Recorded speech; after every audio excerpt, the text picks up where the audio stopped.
Jai Gurudev, Jai Masters. If I were to list all the things that every one of you to be thankful for, we would be here forever. But we don't think like that. No matter how high you think you are, you don't think like that. You think there are some things that I think I want, the things are right, that I think are important. I am thankful when those things happen. That is so narrow-minded. For example, do you have a body? How would you be without a body? Are you thankful that you have a body? Sick, healthy, old, young, tall, short, male, female, they're all bodies. Okay? What do you have to do with your body? What did you do to get yourself a body? You think it's neat if you have a nice house? You think it's nice if you get a lover, your soulmate? If you don't have a body, none of that means anything. You did nothing to get your body. Nothing. Absolutely nothing. You didn't make it. You didn't build it. I once met a pregnant lady, and I was saying, God, it's miraculous, They had a baby, or she had a baby in her womb, right? I said, is that your baby? I said, are you making it? She said, yes. I said, okay, here's $7 billion, maybe an eyeball. Come on. No one, for no amount of money, can make an eyeball. Not a real eyeball, like yours. You got two of them. Okay? Make me a nose. Make me a hand. That's in billions to make robots that might act like your hand. They've never made one yet, ever, even close, that can do what you can do. And I'm just talking about your body. I'm not even talking about your mind or your heart or anything like that. Okay? Your body used to be this big. Now it's very big. What did you do? How did you do that? I don't understand. You didn't do anything. Your body is capable of taking Peeps and drinking Coke and growing from this size to that size. It won't be very healthy, all right? Won't like it a lot, all right? But it can do that. What does that mean it does that? It literally has within it a chemist that can do what you could never do. It breaks apart the molecules inside the Peep and the Coca-Cola or Pepsi, all right? It breaks those molecules apart, breaks them into structures, re-puts them together to be your eyeball, to be the size of your body. That's where it came from. It came from the stuff you ate or breathed or the sunshine, however you want to look at it. It did chemistry and changed all of that into that. Maybe you should be thankful. When was the last time you thanked your liver? How many of you know where your pineal gland is? When was the last time you thanked any of this stuff that is going on by itself that you have nothing to do with, and if it didn't go on, you think it's bad that your house caught fire, that your car got in an accident, that someone stole you or something, right? If that didn't go on, every one of those things all the time, you're not here, you have nothing. But you don't think to be thankful of that. You think to be thankful because you met somebody who said something nice to you. Thankful because you got a raise and you can get a new car. Oh, thank you so much. And that's what they mean. They say everyone has something thankful for. Let's get down to reality. I told you, it's hard for you to do it with your body because you identify with the thing as if it's you. It's not you. You didn't make it. You don't do anything. You don't digest its food. You don't make its air go in and out. You don't make its heartbeat. You don't do a single thing. You don't make the nervous system send neuron messages. You don't do anything. Somebody once told me, I don't know the exact number, I don't think anybody does, that there are 25 trillion living cells that make up your body. Each one is alive.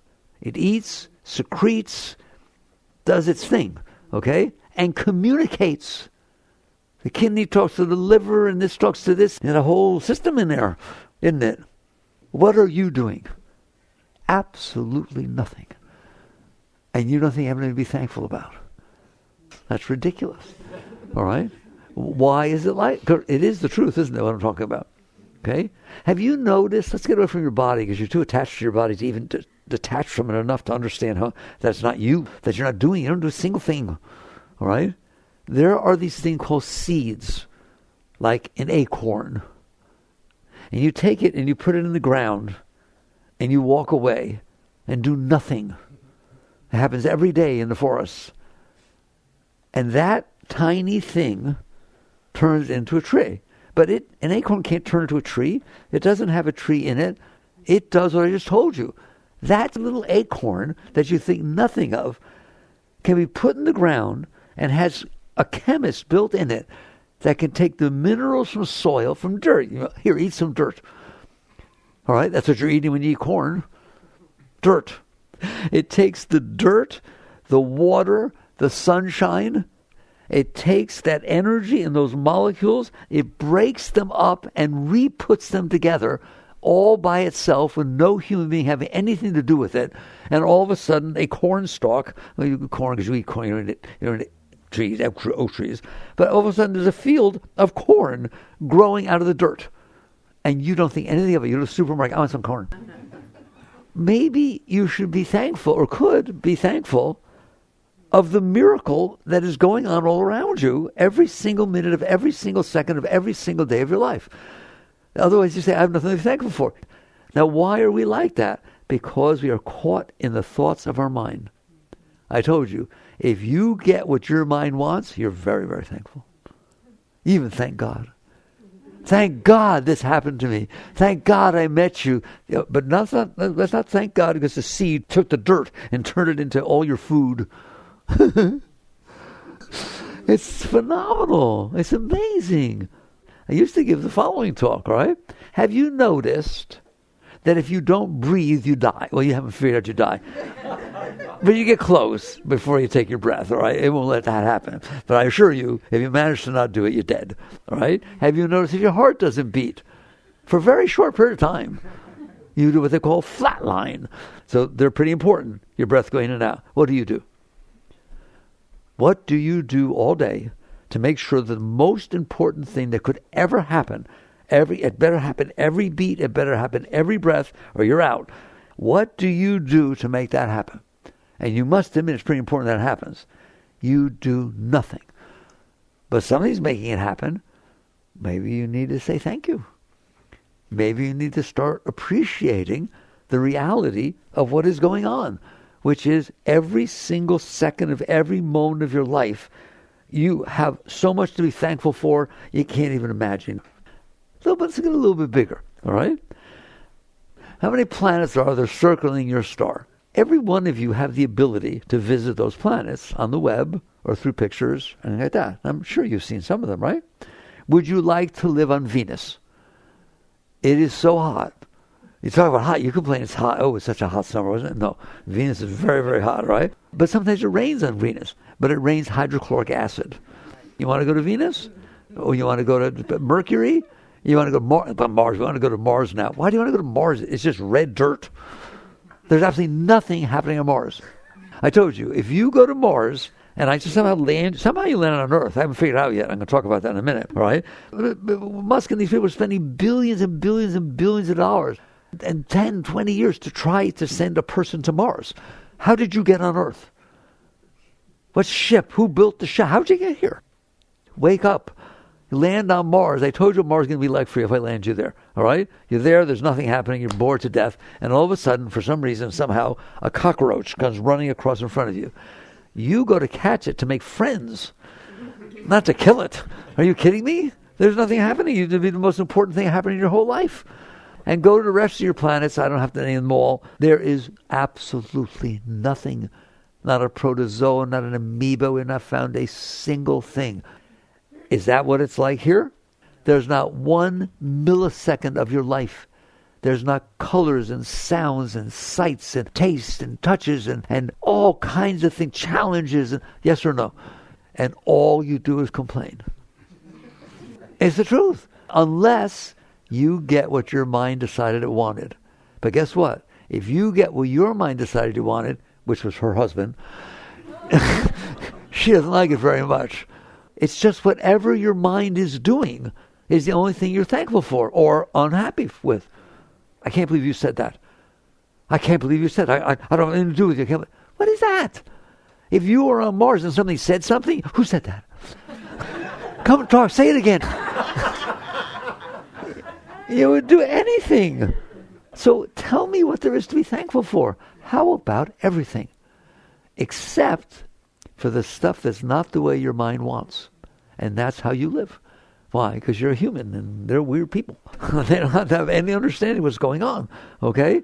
So if your mind decides it wants something, the fact that everything is happening and giving you everything doesn't matter. Your mind has to do this. If you go to Publix and they have some special food that you wanted, Publix is the most wonderful thing that could ever be. The fact that they have food at all is because of that dirt in the ground and the seeds and everything we talked about in the rain. And what happens when it rains? You complain. You know, sit there and say, oh boy, it's raining. There will be food at Publix. Darn, it's raining and I have to walk from my car to the house.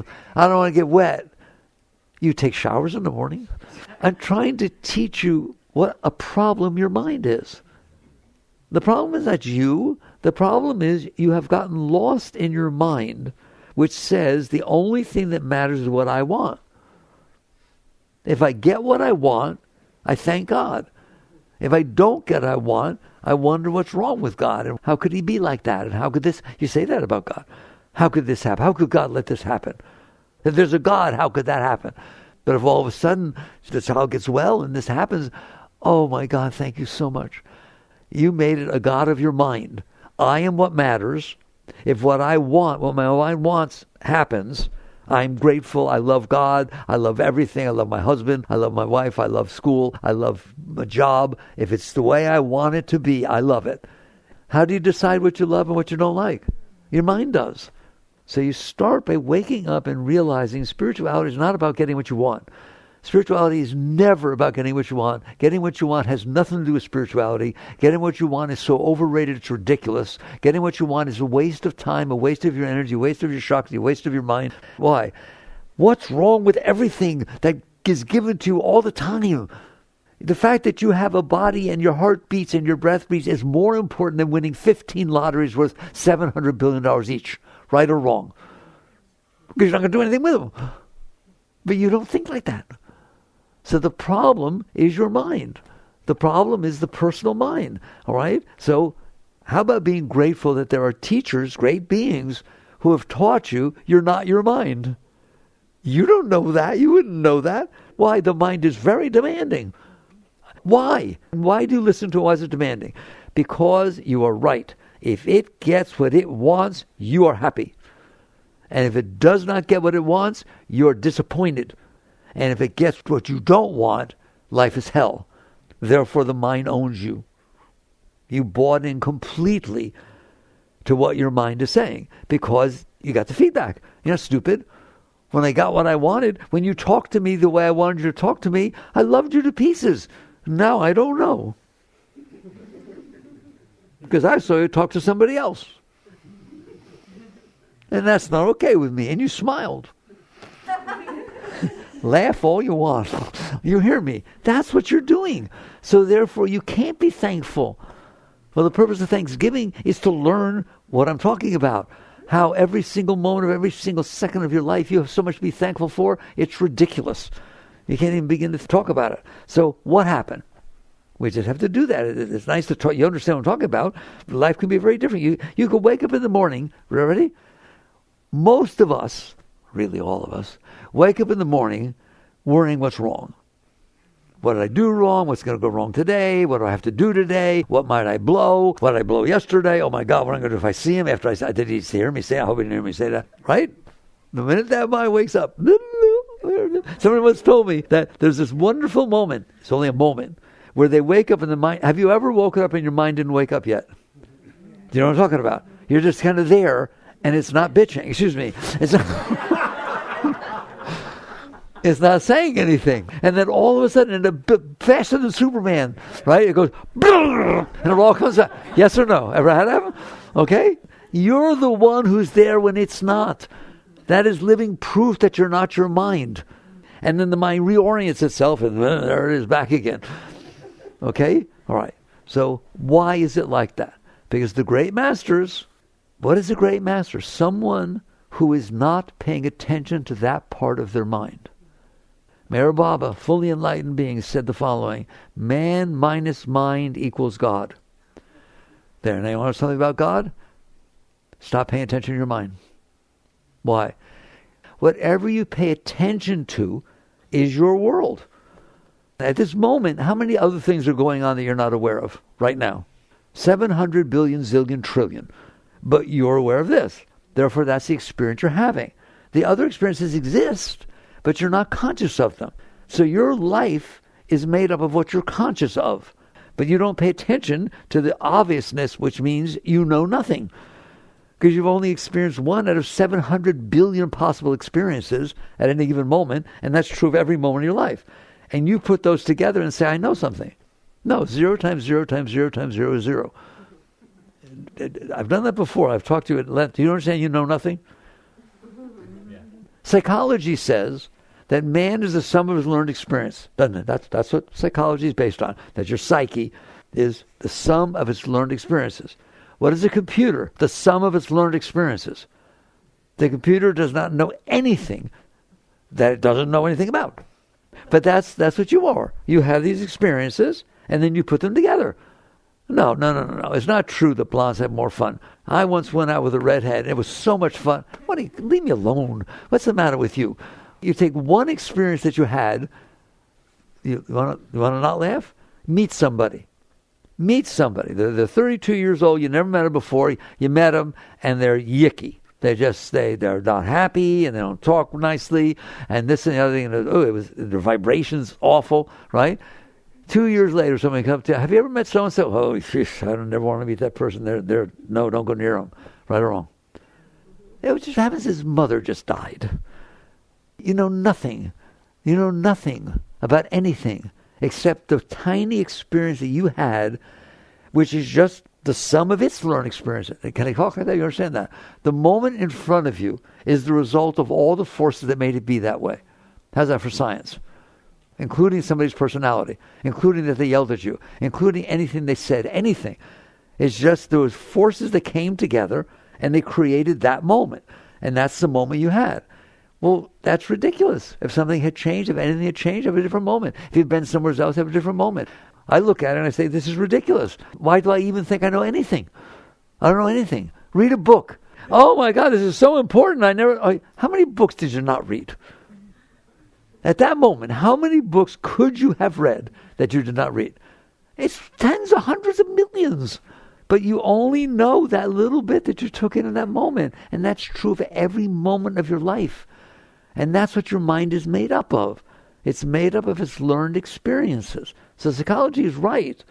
They're not right that man or woman is the sum of learned experiences. You are the consciousness that is focusing on your psyche, which is the sum of your learned experiences. That's all it knows. All it knows is what it's experienced. I don't blame it. If you tell me, no, I don't want to see him again, right?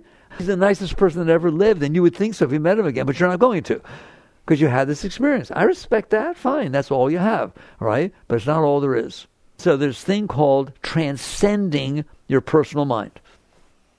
That's spirituality. Not getting what your mind wants. Because I'm telling you, the only reason you want anything is because of the experience you had before. And your mind formulates that if I have this experience again, I'll be happy. Or if I have some experience like that again, I'll be happy. I loved going to Hawaii. We'll now go, when the volcanoes are going on or the floods. No, that's not Hawaii. Oh, yeah. Just understand everything going on in your personal mind is the sum of your learned experiences. That's all you have for data. And I started telling you, your experience of life is what you're conscious of, or what you were conscious of and what you're conscious of. You can't have any other thing. So if you are sitting there focusing on your personal mind, which you are doing all the time, you're addicted to your personal mind, you're fixated on your personal mind, you're completely fixated on yourself. If somebody were to check, 99% of all of your thoughts are about you. My husband, my car, my job, my this, my feelings, my past. Oh, that's a good one. What so-and-so did to me. Is that all there is in the universe? Your thoughts? They are such a small part of the universe. It is so ridiculous that I'm even talking about. But they are your whole universe. That's why I sometimes I say things like right now, I say, okay, you're on the planet Earth. How much space do you take on the planet Earth? A little 5 by 6 or whatever it is, a 3 foot by 5 or 6 foot little area. It's a lot bigger than that, isn't it? Right? And you're not even paying attention to that. You're paying attention to this small little fishbowl that's over your head that had, I don't like that. When I do that, oh my God, I don't know what to do because she said that. That's what you're paying attention to. You don't even pay attention to what's happening in front of you. You're too busy in here. So now you sit there and say, that's how much space I'm taking on the planet Earth, and I just have this problem of always telling you that 1.3 million Earths fit inside the sun. And you are worried and concerned about what is happening on this one spot, on this meaningless planet. Get used to it. Is it a meaningless planet? If it blew up, a few of the other planets would change their orbit, and nothing else in the universe would even know you were here. It's a meaningless thing. Doesn't mean you can't have some purpose for it, but get it straight. Galileo got put in jail because he said that the sun and all the other planets don't circle around the earth. Wow, that's pretty egotistical. He got in big trouble. The Catholic Church, no, you ain't teaching that, baby. We're the center of the universe. If the earth is not the center of the universe, how can I be? Well, the earth is not the center of the solar system in any way, shape, or form. And 1.3 million Earths fit inside the sun, and there are 300 billion stars in your galaxy. And your sun is one. Why do I keep talking like this? Because it shows how silly it is that your consciousness only thinks about your fishbowl. Why doesn't it think about that?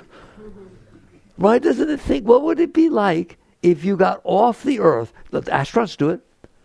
There's this thing called the overview effect. Ever heard of it? They say it happens to the astronauts that go up there and watch the earth from a distance. They change. They're never the same. Somehow they become environmentalists. Because they look at this and say, oh my God, look at that thing. No strings attached. It's just floating out there in the middle of black, empty space. You can't see anything else. And that's where I was born. That's where I live. Right? You get a whole nother view. You are welcome to do that. The web will help you. Pictures will do. Your mind can do it. I don't need the web. All of this is about being thankful for something more than what you get and don't get.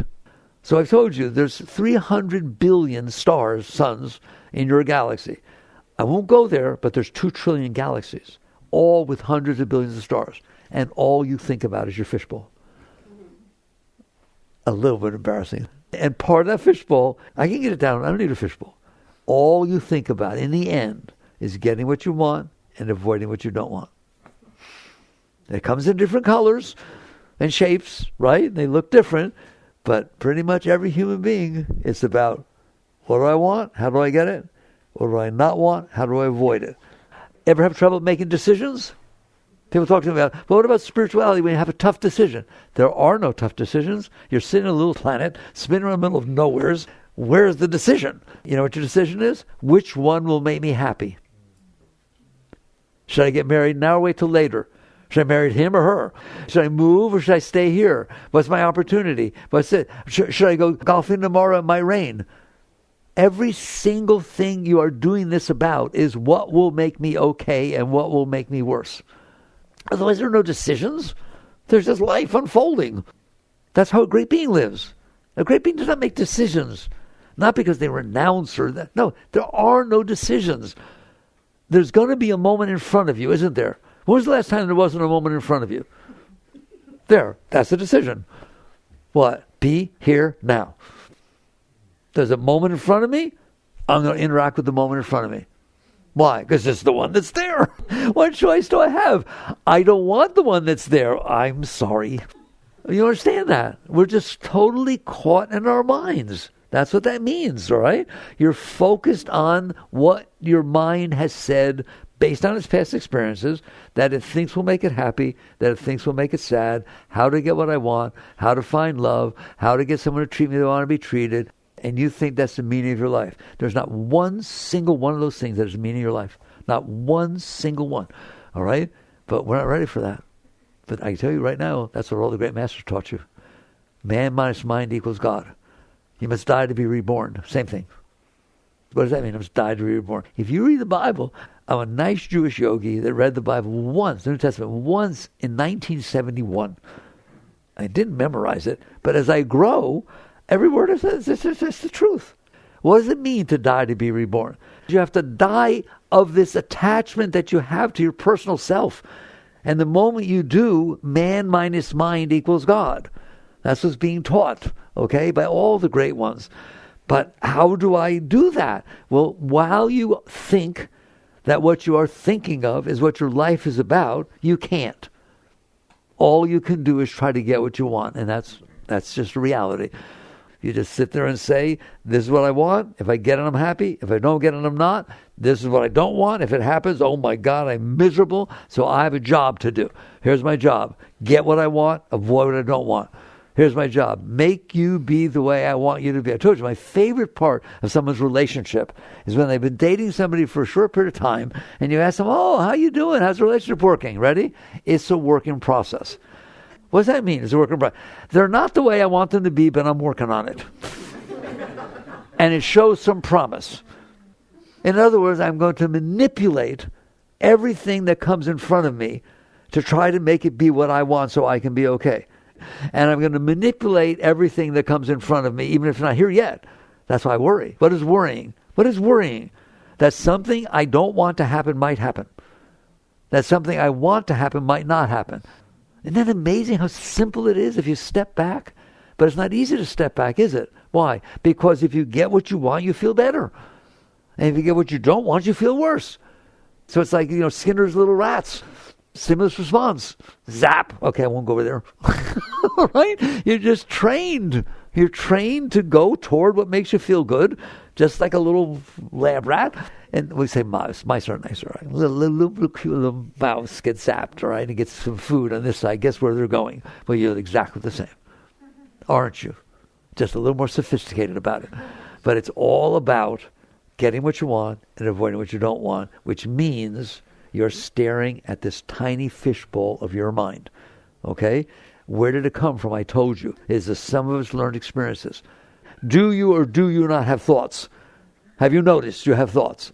Is it true that a lot of them are about getting what you want and avoiding what you don't want? How about all of them? Okay? Sometimes they're not. You're a computer programmer. I had somebody once, a person, very beautiful soul, very sincere, meditated all the time, everything.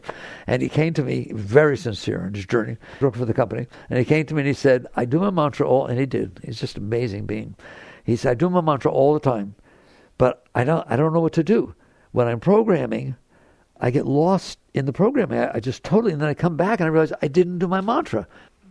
That is the highest state you can reach. That you have transcended your personal mind. You're sitting there serving whatever you're serving your work, you're doing your dharma, and there's not supposed to be any mind at all other than your focus on, he's being here now, right then, isn't he? Okay? So that's so silly to think that, no, I should have been doing my mantra. No, you should not. You should be doing what you're doing completely 100% as long as it's impersonal. That's impersonal. Using your mind to build spaceships, using your mind to program, using your mind to study medicine, using your mind for abstract things. When I was in grade school, I remember they taught me the difference between the human species and other species is humans are capable of abstract thought. What does that mean? The ability to have thoughts that are not about what's in front of you. I can think about Mars. I can think about Einstein had abstract thoughts. Most of Einstein's theories came out in his armchair. They were not math. His wife did the math for him. She was much better at math than him. He would sit in an armchair and think about if I was in outer space and an elevator was falling down and a light beam came through the window in the elevator, would it bend? That's abstract thought. It just means you're not thinking about you. You're not thinking about what's in front of you. Your mind is capable of thinking not capable of thinking much greater things. But you don't use it for that. The vast majority of your mind, even when you're sitting there programming, you're thinking, I'll get some more money if I do this. I can patent this thing. You know what I mean? You pull it back down to personal. It's like a magnet, isn't it? It just pulls everything back down to the personal.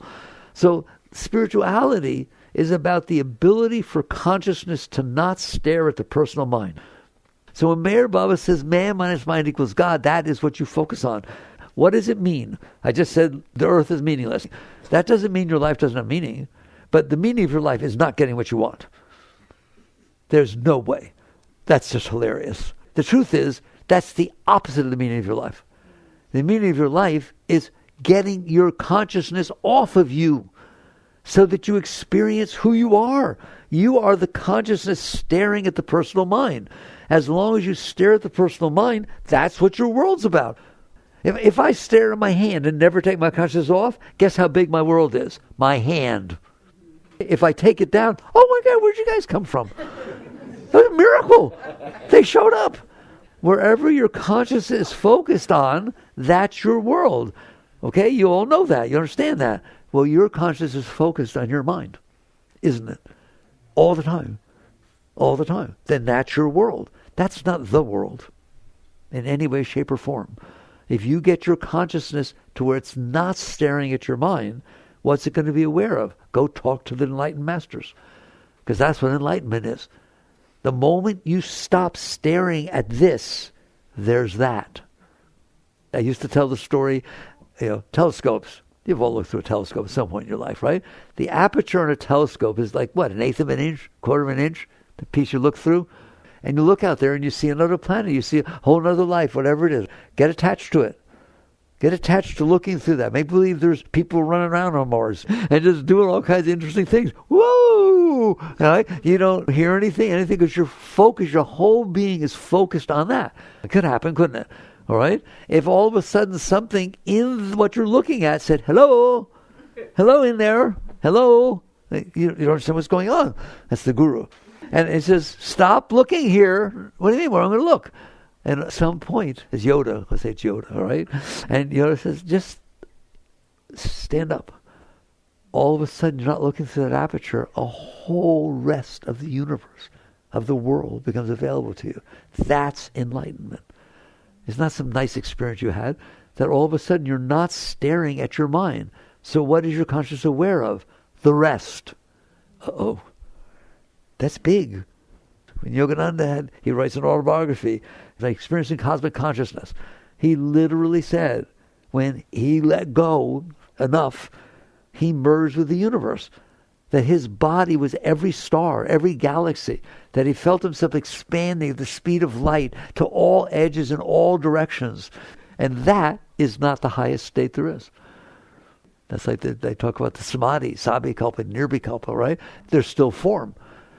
There's a state, that's what the deep Buddhists talk about, right? Of the void.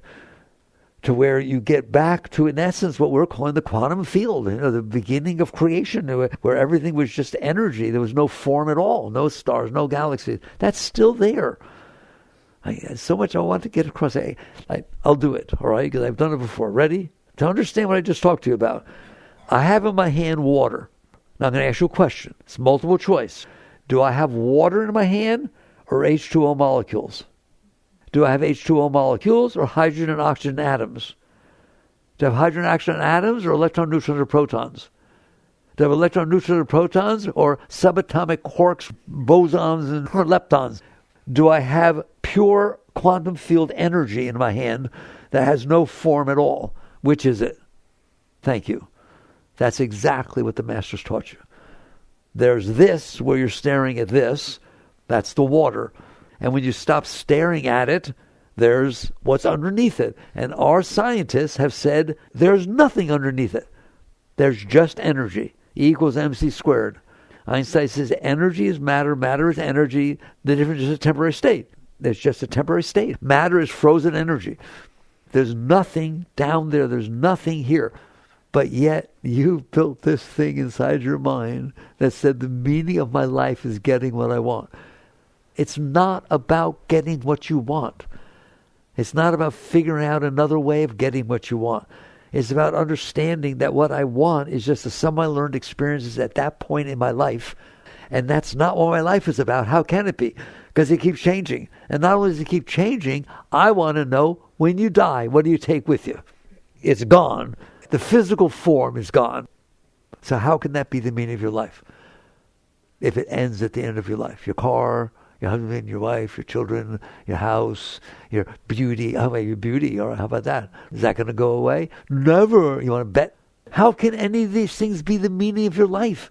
They're temporal. They just come and they go. And you start to understand that the problem I have is that my consciousness is fixated on this silly little personal mind that's trying to get what it wants, avoid what it doesn't want. Why? Because those experiences make me feel good or feel bad. Why? Because those are my some unlearned experiences. If you had a different experience, you would think differently. Some of you, have any of you had a bad experience in your life? Have any of you had a bad experience in your life? I won't call it traumatic, but we have, right? But have any of you had a bad experience in your life? Did it influence your thought patterns? Does it still come back up? Does it help you decide what you want and what you don't want? If that experience didn't happen, would you think differently? Obviously. You see what I'm saying? How can that be the meaning of your life? It's so random, it's ridiculous. So you wake up and you listen to what the masters and the great teachers have taught you, which is you're in there staring at your personal mind. You do not have to.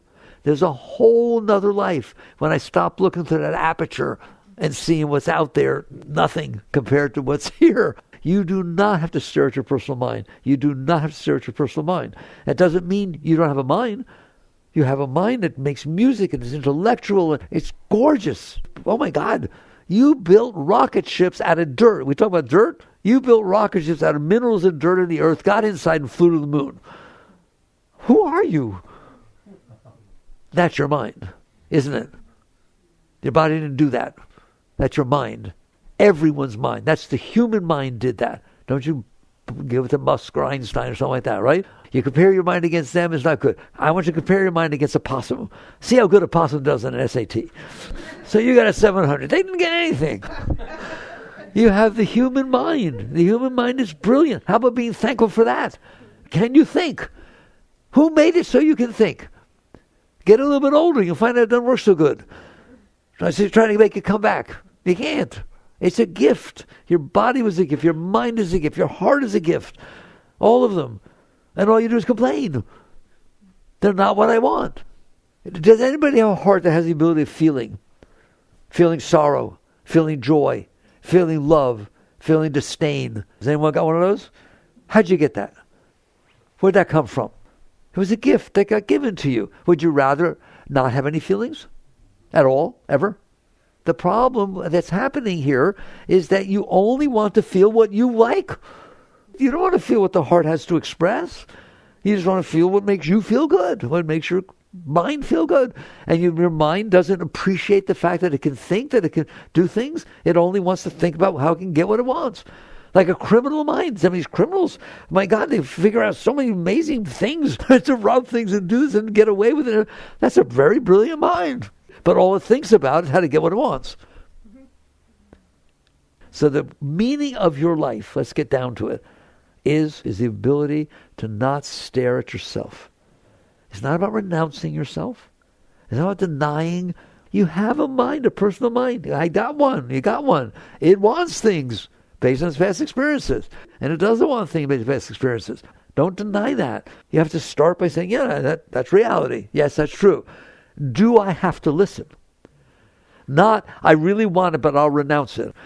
A higher state is to sit there and say, my mind has this thing that it's only okay when it gets what it wants. I don't want to live like that. I'm not renouncing that it's that way, and I'm not renouncing that it can have what it wants or anything like that. That's not what my life's about. My life's about I am greater than that mind. I am the one that's looking at that mind. I'm the one that's aware of that mind. I'm the one who's getting disturbed. In here, my conscience gets upset when the mind gets upset. Don't I? All right? Do I have to be like that? No. No. Well, what's it like when you're not like that? Ready? Ecstatic. When? Always. What? Why would that be?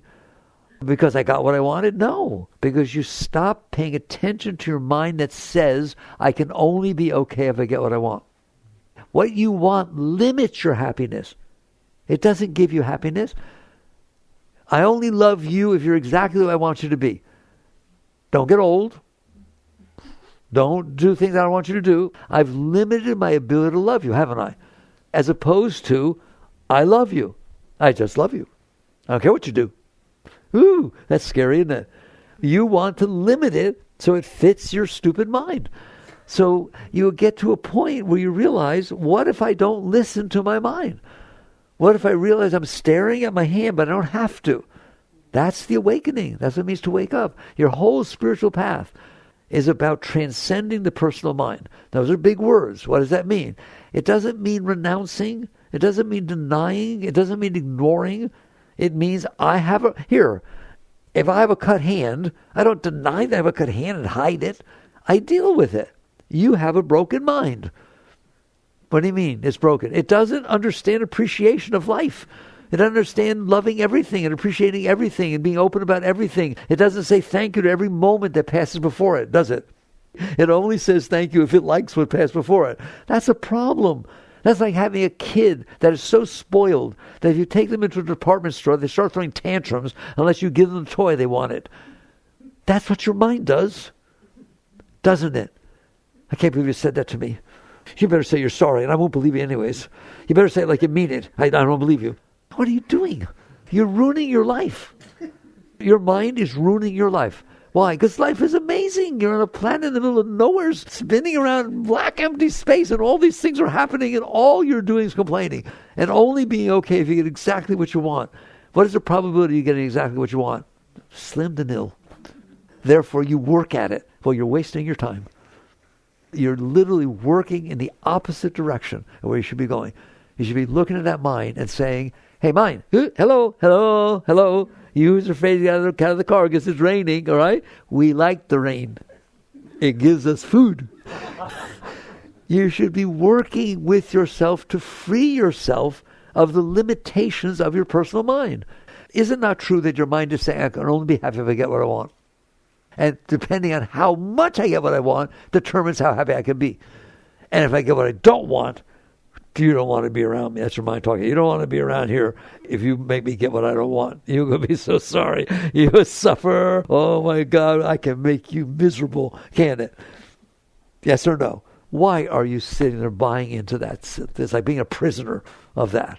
So the life is about understanding that if it is not limiting your happiness, you're always happy. If my vision is tunneled, that's all I can see. If it's not tunneled, I see everything. If your happiness is limited to what you want and what you don't want, that's all you see. If you take that away, it's not about renouncing the world. It's about letting go of how you're limiting your experience in life. You're limiting it to getting what you want and avoiding what you don't want. I keep coming back to that because you are. That's what you're doing every minute. You devoted your life to getting what you want and avoiding what you don't want. When you don't understand, if you stop doing that, you have more joy and more love and more peace and more freedom than any of that stuff can get you. If you get exactly what you want, how long does it last? When was the last time you got exactly what you wanted and never wanted anything else? That's not even funny. It'll never happen. It's never happened for anybody. And they cause a lot of trouble. Ever hurt anybody? Has anybody ever hurt anybody by trying to get what they want or avoid what they don't want? In fact, I guarantee you, the only reason you ever hurt anybody was you were trying to get what you want and avoid what you don't want. I left him. I know it broke his heart. Why did you leave him? I wasn't happy. I found somebody else. Every single thing is getting what I want, avoiding what I don't want. That's how you limited your life. And there's this whole universe. There's a whole world. There's everything. And what you'll find if you don't limit your happiness by making it be limited to what you want and not want, you're happy all the time. There's a joy inside of you, a natural joy inside of you. Yogi would call it Shakti. The Bible says the rush of holy waters. It's real. Yogananda said there's a river of joy flowing inside of you. Go there, get in, and drown. That's the high states. I'm telling you right now, if you think you're depressed, you are not depressed. You are staring at a depressed psyche. Do you see the difference? You're staring at something that's dark. You're not dark. If I shine the light on something that's broken, the light's not broken, is it? It just is focusing on something that's broken. Your consciousness is focusing on a broken psyche. And if it's not broken now, it'll be broken soon. Right or wrong. And you know it. That's why you have anxiety and fears. Because it's like, you built your house on sand. How's that? You built your house on sand. It keeps shifting. It's like nothing stays. Of course it doesn't. Everything's changing every moment. But you don't want it to. You want it to be what you want and not what you want. So you eventually wake up and you realize the purpose of my life is not about getting what I want and what I don't want. That is like buying into the limitations of my psyche. The purpose of my life is to liberate myself. That's what liberation means. To free myself from myself. How do I do that? How would anybody do that? It's not as hard as you think. Okay? It's just basically a point of sitting there saying, If a driver in front of me is not driving the way I want to drive, and that happens all the time, at least to me, they're driving slower than I want to, they're not using their blinker, they keep stepping on their brake for no reason, and they're just not driving the way I want to drive, okay? And it's upsetting me. Of what use is that? That's upsetting you. Did it change anything? Have any of you ever talked to the driver in front of you? Nice blinker, buddy. What good is that doing? Is it going to change how he drives? So you are sitting there causing yourself to suffer because your mind is not getting what it wants. Okay, I watch my mind. Then 3 blocks later, the person turns. What did you just do for 3 blocks? What's the matter with you? That's ridiculous. All right? And you start being rational in your interaction with your mind. And there's lots of ways to do it. So you start noticing that you are causing yourself trouble when there's no reason to. Yes, it's raining. Yes, it's cold. Yes, it's hot. You're not going to change that. You're welcome to go inside. Nobody says you have to go out there and suffer. But if you're walking from your car to class or where the heck it is and it's raining, you're going to get wet. All right? Or if it's cold, you're going to get a little bit cold. And if it's hot, you're going to sweat a little bit. You don't have to cause yourself to suffer psychologically about that. Consciousness doesn't get hot. It notices heat.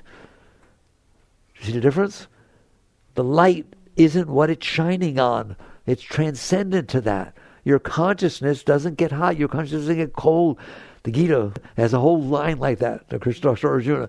He says, what are you talking about? Weapons cannot reach it. Waters can't overwhelm it, drown it. Fires can't burn it. He's talking about the self. It just looks at those things. You little by little work with yourself. So the driver in front is not doing what you want to do. Instead of letting your mind create a mess of that, you sit there and use affirmation. I drive the way I want. That person gets to drive the way they want. If they can't drive the way they want, someday somebody's going to tell me I can't drive the way I want. That's a much nicer way to use your mind than to sit there and complain about how the driver's driving in front of you. Or you can be a little bit even nicer than that and sit there and say, God, they're driving so slow. This is ridiculous. And then you realize, well, my grandma's on her last few years. She's older. She still gets to drive. She appreciates it so much. That could be my grandma. I'm not going to beep at her or pull up behind her and tailgate her or something like that. Like, wow, hey, Grandma, I'm glad you get to drive a little bit more. You get to do that too. Or, there's so many things you can do more than complaining. You hear me? You can sit there and say, I do it. It's natural to me. I've gotten it for 50 years. I trained him. He's very good. All right? You're sitting on a little planet in the middle of nowhere. It's black, dark. I always stare every morning, every evening. There's a picture opposite that door on the wall right there. People look at me like I'm crazy. He's staring at a completely black negative. No, there's this little dot about this big in the middle of that black negative. That is a picture, a photograph of the planet Earth from 2 million miles out. Cassini took it when she was on her way to Saturn. She turned around and snapped that shot. You can welcome to put it as your screensaver, okay? And look at that. And I'm in a car scooting around that little stupid thing, all right? And it's fun, and there's a car in front of me. Well, that's neat. What do I care what it's driving like? It's ridiculous. There's rovers on Mars. Well, you got rovers here too, and you're driving one. You just get your mind off yourself. You get to do that. It's free of charge. If you learn to do that with these little things, the rain, the weather, the car in front of you, this little stuff, you're going to find out you have some say that the mind is not just the sum of its past learned experiences, that you get to train the thing. Like you train a dog. You train your animals. You train your pets. Well, you got one. Train it. Train it to be easier to live with. And you start working with yourself to raise yourself. The Gita says one should raise the self with self, not trample down the self. For self which is self's friend can become self's foe. And it's talking about Atman uppercase and Atman lowercase. You get to work with yourself, don't you? You who's noticing this are higher than what you're noticing. You're the consciousness. It's the psyche. It's just made up. It's like a stupid computer made up of learned experiences. Raise it. Raise it. The next thing you're going to know, and I have to stop, the next thing you know, you can handle the weather. You have fun with it. What's weather? What happens on the planet Earth? So there's rain and so there's atmosphere. It's a really nice thing, this thing called weather, okay? And the driver in front of you, it's kind of neat. We developed these cars so we don't have to walk. And you start raising yourself and raising yourself. Next thing you know, Your husband or wife comes home, they had a bad day, they walk right through the house, don't even say hello, go in the bedroom, close the door, and you laugh. I guess you had a bad day. You don't take it personal no more than you took the driver in front of you, not using their blinker personal. You don't take it personal that it's rain. Why does it rain on my day off? It doesn't know it's your day off. If you want to know why it's raining, go study meteorology. Or if you want to know why the husband just marched through the room and say hello, study psychology. It's all got a reason, and it's not you. There's nothing personal. The driver in front of you, it's not personal that you use the blinker. It's not personal they cut you off. It's not personal that the husband didn't say hello or wife didn't say hello when they were. It's the result of everything that ever happened before causing that to be what happened now. Has nothing to do with you. But you take it kind of personal, don't you? That's because you're caught in your mind. You're caught in the personal mind. Why would I want him to just come in here and not say hello? Why would I want Saturn to have rings? I don't want the thing to have rings. It's the same. Things are what they are because the way they are. And you get to a point where you're okay. You'll learn to be okay. And when you learn to be okay with all these things, you don't get distracted by them. You realize, I'm okay, I'll be okay. How about you wake up in the morning like this? I'm back. I wonder what's going to happen today. Who cares? It'll be fun. Something's going to happen, right? And we'll deal with it. We'll have fun with it. I'll go to work. It'll be fun. The boss will yell at me. I love it. Why can't you be like that? Because of the personal mind. Transcend. Raise it. It is not a matter of suppressing it or denying it or stopping the world from being a certain way. It's a matter of constantly releasing that negative energy, raising it up, turning it positive, raising your consciousness, and eventually you will reach to a point, I assure you, people write me, if I do this work, how long will it take before my heart opens and I feel samadhi? You have to sit there and say, I don't care how long it takes. There's nothing else to do. I'm not going to waste my time getting a temporary nice experience that's going to go away anyways. I'd rather do work that's permanent. It's the only permanent work there is. This is the work that's meaningful. You raise yourself. You raise yourself. You use every minute of every second of your life. You just do better and better and better. And eventually, I assure you, that Shakti will start flowing. What does that mean? Instead of looking down at what's not okay, you will be distracted from that, from something that's behind it, that is okay. It's always okay. You're the highest being ever walked the face of the earth. You are the highest being ever walked the face of the earth. You're a very great being. Well, why don't I feel it? Because you're staring at the part of you that isn't. But there is a part that is. It's called the center of your consciousness, the core of your being is God. Man was created in the image of God. That's what it means. Man is created in the image of God means you are pure consciousness. You are expansive energy. It's always there and filled. In the Hindu tradition, in the great scriptures, what's the name for God? Satchidananda. Satchidananda. What does that mean? Eternal conscious ecstasy. What's the name for the soul in the ancient scriptures? For the lowercase Atman, Satchidananda. A human being is Satchidananda. What is God? Satchidananda. Same thing. They're just pure ecstasy. That's all. When you stop staring at you, that's what's there. Whoa. That sounds like something that might be worth doing with your life. All right. Well, that's the essence of yoga. That's the essence of true spirituality. And that is what Christ taught you. He taught exactly that. And that's the same thing with the ancient Kabbalah and the same thing with the great Sufi teachings. All of them taught the same thing. Transcend the mind. Let go of your mind.